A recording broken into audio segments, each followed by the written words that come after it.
ನೋಡಿ ವೀಕ್ಷಕರೇ, ನಾನು ಒಂದು ಹರಿ ಶರಣಾಷ್ಟಕವನ್ನು ಹೇಳ್ಕೊಡ್ತೀನಿ. ಇದನ್ನು ನೀವು ಪ್ರತಿದಿನ ಪಠನೆ ಮಾಡೋದರಿಂದ ನಿಮ್ಮ ಜೀವನ ತುಂಬ ಸುಖಮಯವಾಗಿರುತ್ತೆ. ಅಂದರೆ ಪ್ರಭು ಶ್ರೀ ಹರಿ ತೀವ್ರವೇ, ಯಾರು ಹೇಳ್ತಾರೆ ಅವರಿಗೆ ವಶನಾಗುವಂಥದ್ದು, ಅಂದರೆ ಹರಿ ವಶವಾಗುವಂಥದ್ದು ಇದು. ಅದರಿಂದ ಇದು ನೀವು ಹೇಳೋದ್ರಿಂದ ನಿಮ್ಮ ಜೀವನ ಸುಖಮಯವಾಗಿರುತ್ತೆ, ಸಮೃದ್ಧಿಯಾಗಿರುತ್ತೆ. ಇದನ್ನು ಪ್ರತಿದಿನ ನೀವು ಬೆಳಗ್ಗೆ ಎದ್ದು ಸ್ನಾನ ಮಾಡಿಕೊಂಡು ಪ್ರತಿದಿನ ಹೇಳಿ. ಸಾಧ್ಯವಾದರೆ ಮಧ್ಯಾಹ್ನ ಹೇಳ್ಬೋದು, ಸಂಜೆ ಕೂಡ ಹೇಳ್ಬೋದು. ಇದನ್ನು ಪಠನೆ ಮಾಡಿ ನೋಡಿ. ಹೀಗಿದೆ ಈ ಅಷ್ಟಕ. ಧಯಂ ವಂದಿತೆ ಶಿವಮೇವ ಹಿ ಕಿಂಚಿದಾನ್ಯ ಶಕ್ತಿಂ ಗಣೇಶಮಾಪರೇತೋ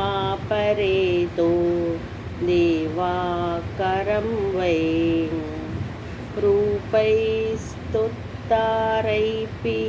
ವಿಭಾಸಿ ಯದಸ್ಥಾಮೇವ ತಸ್ಮಾತ್ತಾವದ್ಮೇವ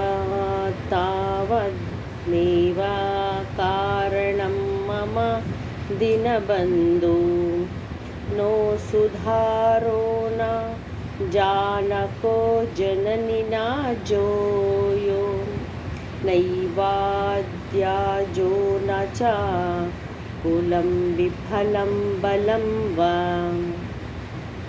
ಸಂದೃಶ್ಯತೆ ನ ಹಿಲಾಕೋಸಪಿ ಸಹಾಯಕೋ ಮ ತಸ್ಯಂ ನುಪೋಸಿತಾ ಮಧಾಮಾಸ್ಪಸ್ಯೆ ಮಯೋ ಮಹಾಂತಂ ತೀರ್ಥಾನಿ ಚೋಸ್ತಿ ಕದಾಯನಾ ಹಿ ಸೇವಿತಾನಿ ದೇವಾರ್ಚನಾ ಚ ವಿಧಿವನ್ಯ ಕೃತಂ ಕದಾಪಿ ತಸ್ಮಃ ದೇಹೂರ್ವಾಸನಂ ಮಮ ಸದಾ ಪರಿಕಲ್ಪಾಯಂತೆ ಚಿದಂ ಶರೀರಮಾಪಿ ರೋಗಾಗಣಾ ದಹಂತಿ ಸಂಜೀವನಂ ಚ ಪರಹಸ್ತಾಗತಂ ಸದೈವ ತಸ್ಮಂ ಪೂರ್ವಂ ಕೃತಾನಿ ದುರಾತಾನಿ ಮಯೋತಯೋನಿ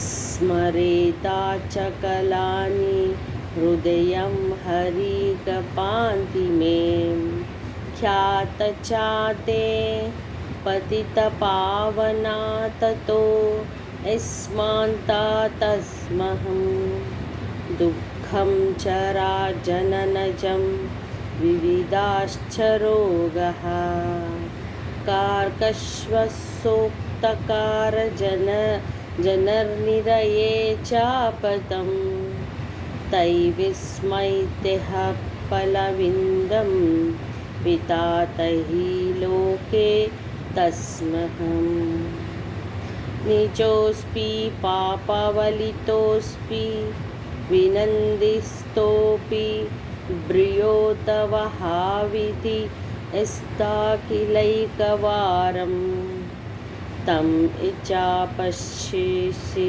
ನಿಜಲೋಕವಿಂದ್ರಿವೃತ್ತಂತೆ ತಸ್ಮಂ ವೇದಾಶು ಧರ್ಮವಾಚನಾಶು ತದಾಗಮೇಘ ರಾಮಾಯಣಸ್ಪೇ ಚ ಪಾರಾಯಣಕಂದ ಬಾಕಿವಾ ಸರ್ವಾರ್ಥ ಸರ್ವವಿಧಿನಾ ಗೋದಿತ್ತಸ್ತಮೇವ ತಸ್ಮಂ ಇತಿ ಶ್ರೀಮತ್ಪರಾಹಂಸಸ್ವಾಮಿ ಬ್ರಹ್ಮಾನಂದ ವಿರಚಿತ ಶ್ರೀಹರಿಶರಣಾಷ್ಟಕಂ ಸಂಪೂರ್ಣೆ.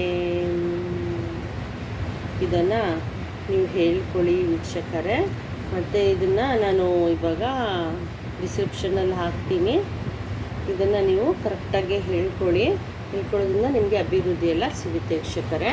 ಮತ್ತು ಚಾನಲ್ನ ಸಬ್ಸ್ಕ್ರೈಬ್ ಮಾಡಿ, ಲೈಕ್ ಮಾಡಿ, ಶೇರ್ ಮಾಡಿ. ಮತ್ತು ಹೊಸದೊಂದು ವಿಡಿಯೋಲಿ ನಿಮ್ಮನ್ನು ನಾನು ಭೇಟಿ ಮಾಡ್ತೀನಿ. ನಮಸ್ತೆ.